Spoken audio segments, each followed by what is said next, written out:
Hey y'all, this Big Pimpin' 504 back at you. Yo, I feel the need to put y'all on a little game. Now, you already seen what happened. I already told y'all way back in June we're in a deflationary period. All you hearing is people talking about inflation, inflation, inflation. But in reality, we're in a deflationary period. We've been in a deflationary period since February 2021, but since June 2022, we've been in a deflationary period with the banking system, the traditional banking system. In February 2021, it was the shadow banks. But yo, you gotta check this out. This is crazy. Real crazy. These guys are good. When I talk about they got game, these guys got game. Yo, check this out. So you already seen how I predicted that interest rates are going to keep rising up until it gets between 5.75% and 6%. You also saw when I told you prices were going to fall. And I also showed you where the World Economic Forum said that the bank failures are due to quote unquote asset values falling while interest rates were increasing. And the cause of asset values falling is the strengthening of the US dollar, which is caused by the mopping up of liquidity inside the market, taking dollars out of circulation. I explained all this in detail. I ain't gonna go over it again. But yo, check this out. A lot of depositors are taking the money out of banks. They're taking money out of the banks because they're afraid of banks going to fail and their money getting caught up in that. On top of that, they're taking their money out of the banks and putting it into certificate of deposits and the money market funds for a higher rate. They want to take advantage of these rising interest rates, and the money market funds as well as the certificates of deposits are giving or are having higher yields on your money. And you got to keep it in for at least 3 months. So you can't even touch it for at least 3 months. But here's the game. Those same market money funds and same certificate of deposits, those guys are putting the money that you give them into the overnight reverse repurchasing program. Breaking news on the Fed. Steve Leisman has the details. Hi, Steve. Hey, Morgan. We have data on what's happening to deposits at banks in the United States, which we've been watching to see if this issue of whether or not money is flowing out of large banks or out of small banks. What we found is that deposits at domestic banks actually declined $97 billion to $16.09 trillion on a not seasonally adjusted basis. You did have an outflow from the large banks as well, 96 billion down on the large banks, and that was to 10.7 trillion. And the outflow from the small banks, those are the large banks are the ones, the top 25. The small banks are just down by a billion to 5.39. Now, they did take a big hit the week before, down 184 billion, but at least for the week, that seems to have stopped. At the same time, you still have this exodus from the banks in general, and maybe that money is flowing to money market funds for higher interest rates, maybe into treasuries. Hard to know right now, Morgan, but you do have this exodus from domestic banks in general, with the bulk of it coming out of large banks, and the flow from small banks down to just $1 billion after 184 billion flowed out the prior week. Morgan?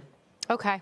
I was going to ask you that if there's any sort of sense or intel in terms of where some of that money is going, for example, money market funds or treasuries, as you just mentioned. You take this data, which we're now following on a weekly basis. You take the Fed speak we've been getting all week, including with John Williams just this afternoon talking about the state of credit and the fact that that seems poised to continue tightening and help the Fed do its work for it in terms of this fight against inflation. Where are we at in terms of the banking picture, especially as we do start to think about earnings in a couple weeks?